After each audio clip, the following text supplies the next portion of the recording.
Hi, everybody. Charlie and Linda Bloom are here with you.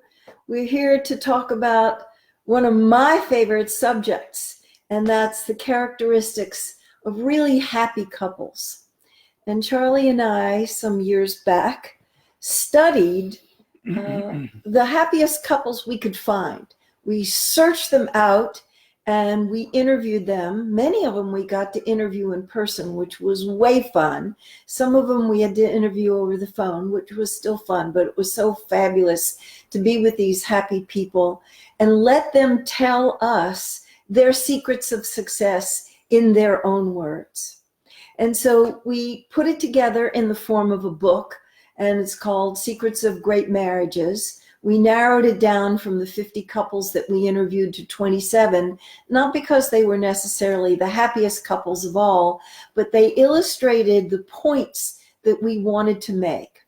And their threads, their golden threads that run through their stories. So we would like to offer you some of those golden threads to you today and listen to them with the ear of, oh, yes, we're strong in that area, and no, that area needs some work. So we'll go over some of the characteristics that we found from these exemplary couples. I call them the blue ribbon couples because they had such high functioning relationships. And I want to assure you that these were not the starry-eyed, falling in love, still in their 20s and infatuation stage. The average amount of time these people had been together was 31 years. So these were veterans, and they were very clear with us that they had earned their way into this blue ribbon status that they had. So one of the characteristics that stood out for us right away is they were strong in vision. They thought in terms of possibilities. Some of them came from difficult backgrounds, dysfunctional families. Some of them had had difficult prior romantic partnerships and been married before, but they weren't deterred by their family of origin or defined by their adult relationships that may have been difficult and demanding. They held the possibility that they could have a fabulous relationship, and they were willing to roll up their sleeves and get to work and earn their way in. Yeah. Linda calls them the blue ribbon couples. I call them the bloom ribbon couples. But, you know, that's one of the things that most happy couples share is that they have differences and they see not everything the exact same way. And that's okay. So that's one of the things that we also noticed, that they're not 100% happy 100% of the time. Right. They have realistic expectations of relationships. And when their relationship isn't going exactly the way it should be, or the way they expect it to be, or the way they want it to be, and when their partner isn't behaving exactly the way they should be, they can respond to that disappointment, which they know is inevitable at times in a relationship, that things don't always go according to plan. They can respond to that in ways that don't inflame the problem, which is something that is not the case with couples who are struggling a lot.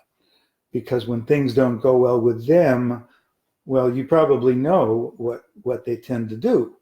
They tend to blame each other. They tend to get angry at each other.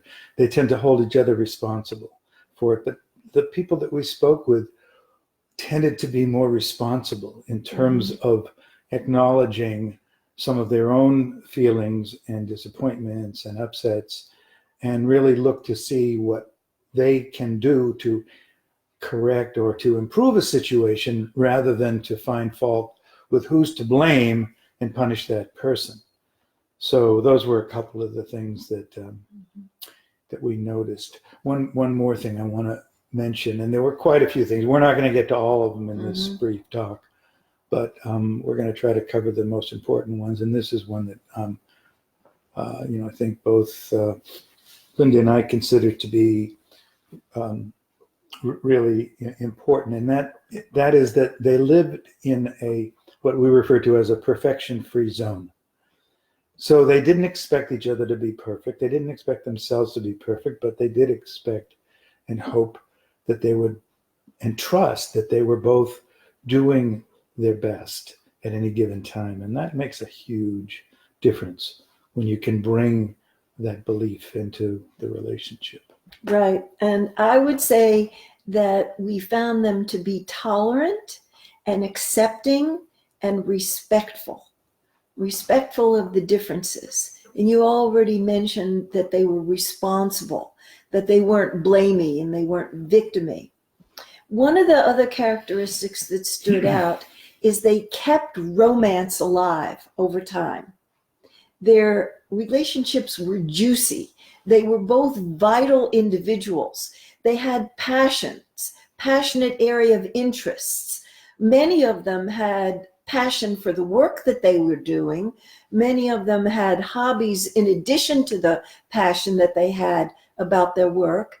And it was noticeable that they weren't necessarily passionate about the very same things, that they had their individuality, they had their individuation, but they had interests, not necessarily interests in common, but the interests kept their vitality alive. So they were bringing their juiced self to the relationship. They didn't go the comfort and security and predictability path.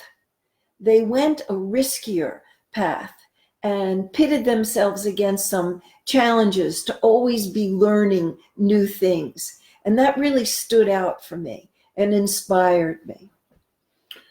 Well, we noticed one thing that we noticed was that it's very often that a person with tendencies towards being more conservative or low risk or wanting to be more secure or favoring safety over risk or adventurousness often was drawn to somebody at the other end of the spectrum who was more inclined to want to take risks.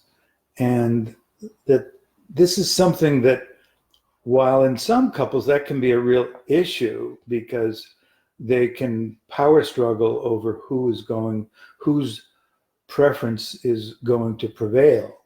With these couples, they were able to see, and this isn't something that occurred at the beginning of their relationship. I mean, over time, they were able to begin to appreciate that, yeah, I'm not really comfortable with your way of doing things, but I do see the value in it for me. And I do see that you see the value in it for you to become, a little bit more like I am. And we want to really learn from each other and begin to integrate some of what we're both stronger in our own lives so that we don't have this ongoing difference. And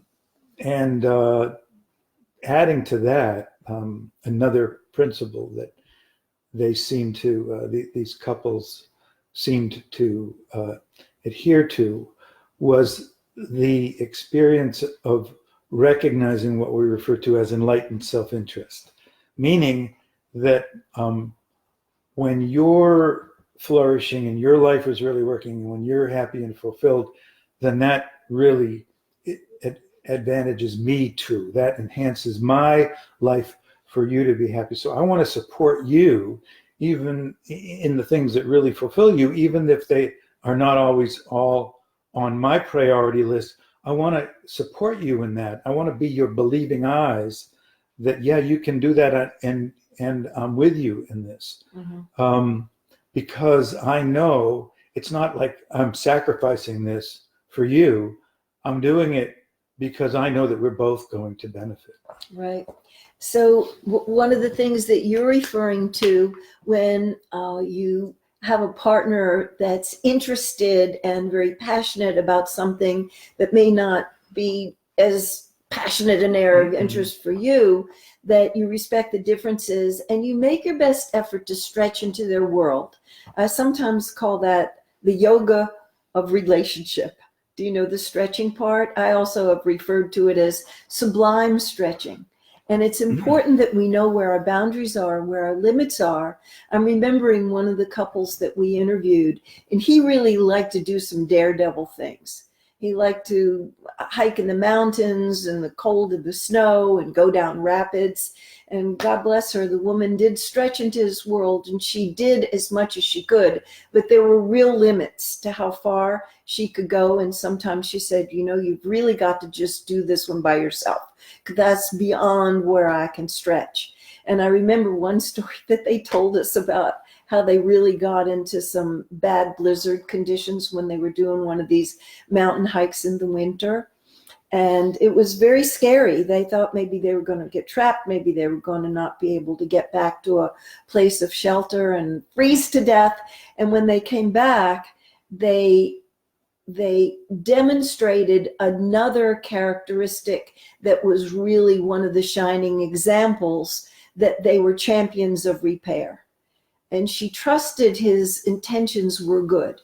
She trusted him that he would never put himself or her in danger unnecessarily. And he was already forgiven, even though it was a very harrowing experience. So this was a characteristic that was one of the golden threads that ran through the stories that we saw. Of course, there are going to be breakdowns once in a while. And if we are good at repair, at forgiveness, that can be a real boon to the relationship. Yeah, and that kind of goes back to the thing I mentioned earlier at the beginning about knowing that things aren't always going to go according to plan. They're not always going to be in accordance with what it is that we expect or want or are hoping for. And that when they don't, we can respond to that. We can repair whatever breakdown there was, whatever disappointment there might have been. We can repair that and make it, as we've said many times in these talks, stronger at the broken places. But in order to do that, we have to know what the elements of repair are. And we have to know what the elements of trust building are, because, you know, while one of the qualities that these couples had developed to a very great degree is trust and trustworthiness. Inevitably, even in the best relationships, there can be breakdowns in trust. And so rather than just doing everything within your power to make sure that there's never a breakdown, which, you know, it's a fine goal to have, but, you know, don't get too attached to it, because there will be times when inadvertently or advertently there is a breakdown. And when there is, it's really important to know not only how to repair it, but what can I learn from this so that we can minimize the likelihood of having this situation repeated in the future. So we want to talk a little bit about trust building as well as trust repair, some of the things that do strengthen trust in a relationship, which is the foundation of all relationships, not just romantic partnerships. Like keeping agreements, like no secrets or lies. These are really important ways to build trust. And when you mess up, to fess up and to take responsibility for it and to do the repair right away, to apologize, to say what I learned from this, and going forward that I am informed about doing it better in the future. And I'm so contrite that I caused harm to you, because my role in your life is to be a support, to make your life easier and not more difficult, to make your life more joy-filled, not for you to feel threatened and unhappy. And that it's so critical, it's so vitally critical that when we make those statements And when we acknowledge our responsibility, we acknowledge what we learned, and we offer our contrition, and we are apologetic. It's so vitally important that the person trusts that we are sincere in what we're saying, and that we really have learned that it doesn't guarantee that it's never going to happen again, but it does reassure them that that we really do mean what we're saying, and we're going to make every effort that we can to minimize the likelihood of this recurring, because we all have been in the experience on one side or the other or both with people with whom one of us has apologized, and yet they have continued to repeat the same thing. And so when that's the case, it's pretty obvious that the teaching or the lesson hasn't really been integrated into that person's life, because if it had been, it's not that they would never do it again, but it would never continue to occur with ongoing frequency, because a sincere apology implies and involves making an internal shift, not just putting the words out there. Anybody can say, I'm sorry. And most of us know the difference between a sincere apology and an I'm sorry that's given just to satisfy the other person and to shut them up and stop complaining. Okay, I'm sorry already. Get over it. That's not an apology. No, the real thing is what works. And one of the things that stood out with these couples is they kept the juice and the sparkle and the aliveness in their emotional intimacy and their sexual intimacy flowing strong. Some of these couples have been together for decades, and it was really enlivening to hear for us that these couples who were in their 70s and 80s, because we hadn't reached our 70s at the time we did the research, were still finding so much joy in their emotional and sexual intimacy. And they didn't buy into the prevailing view that the cultural prevailing view in the culture is that when you're older, you ought to settle down, you ought to quiet down, you shouldn't be too wild or too rowdy or too robust. And they were self-referential enough to know that this was an important part of their relationship, and they weren't going to let it atrophy. And I was really happy to hear that. They were models. Models and mentors for us about till the last breath. We want to keep the emotional and the sexual intimacy as strong as it can be, to have Mother Nature's gift for touch and the sweetness that comes with that kind of an exchange. So, we can give you all kinds of information about how to keep love alive and strong and healthy. But one of the things that we hear so often from people that we work with or students in our seminars is, what you're saying makes a lot of sense, and I understand that, and I really want to do that, but I just, for some reason, I just can't seem to bring myself to do it all. I've got these other, what we refer to as competing commitments that keep getting in the way. And so one of the things that has enabled these couples to engage in these practices that we're referring to, is that they have kind of an overriding shared agreement that they are going to keep their relationship clean, that they're going to handle all of the incompletions that a lot of couples don't take care of. The things that accumulate, that build up, the resentments that need to be addressed, and the things that they're uncomfortable talking about. They are willing to confront those concerns and those issues. And so there isn't a lot in their way of practicing this stuff because they're not feeling a lot of internal resistance or judgments or resentment because they're dealing with it. They've got good conflict resolution skills and they've got good communication skills.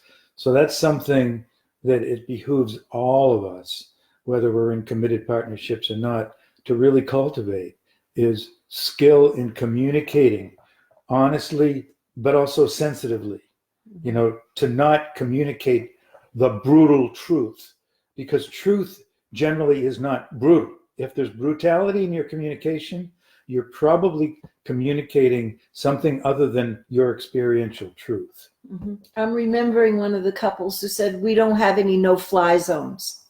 And what they meant by that is there was no topic that was taboo to bring up, that anything was fair game, that they could ask for any of the needs that they needed to be met. They could speak about their fears and their insecurities and their most tender feelings, and they knew that it would be met with respect, that there would be deep listening with a commitment to understanding and compassion on the part of their partner. And I think that's really inspiring. When we go through this, it may seem like a big reach, but I want to assure you that for us ordinary folks, extraordinary relationships are possible. Of course, it takes some work. It takes some effort. It takes some having some crucial conversations, maybe difficult, maybe risky conversations, feeling some unpleasantness, expanding the edges of our comfort zone. Maybe there's some things that don't come too easily to us and that we would need to stretch into that particular area. But if we have a commitment to go for the gold, to go for the highest level of relationship that we possibly can, we will find the motivation to do the work.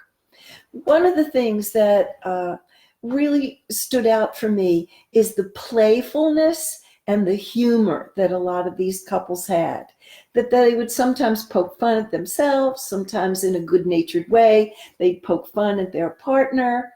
And that playful vibe, I think, gave a lot of vitality and aliveness to the relationship.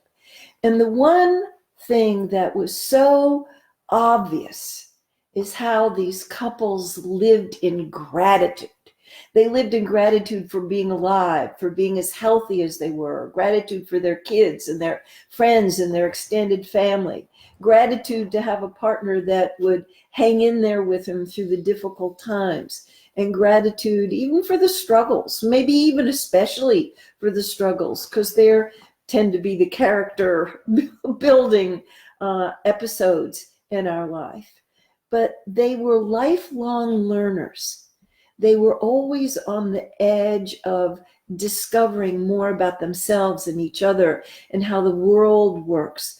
And I really admired that. That was a signature strength of almost every single person that we interviewed, that personal growth, spiritual advancement, being the best that they could be so they could be a contribution to their family and community was really, really touched me. Hmm. So one of the differences that Linda and I have that we have been able to appreciate in each other is that I'm more of a minimalist, and I think that less is better than more sometimes. Mm-hmm. And Linda is kind of in the other end of that spectrum, and so what I'm feeling right now is we've already given you guys a lot of content and a lot of information, and I don't want to overload you. So I'm really feeling pretty complete right now. That's okay with me. I just don't want them to be confined to the things we've offered. I want you to congratulate yourself for the ways in which you're doing really well. And if there's any way that you feel it needs some attention, to make that a priority in your life. Because what do we have to do with our time that's going to give us the biggest bang for our buck? All the positive psychology researchers say the same thing. They say you get the most in the happiness and well-being department from your closest relationships. the more people that you can be the deep diver with and really have that closeness with and grow together from everything that life brings you, that's when you're going to thrive. So don't be confined to our list. Look for your own and put some attention towards those and go for the gold. All right, we want to tell you what we're going to talk about next week. Next week's topic is the art of relationship repair. So, you know, all these Olympic athletes of relationship, they're terrific in the art of repair. So we're going to go into that more deeply when we see you next time, and we'll look forward to seeing you then. Bye.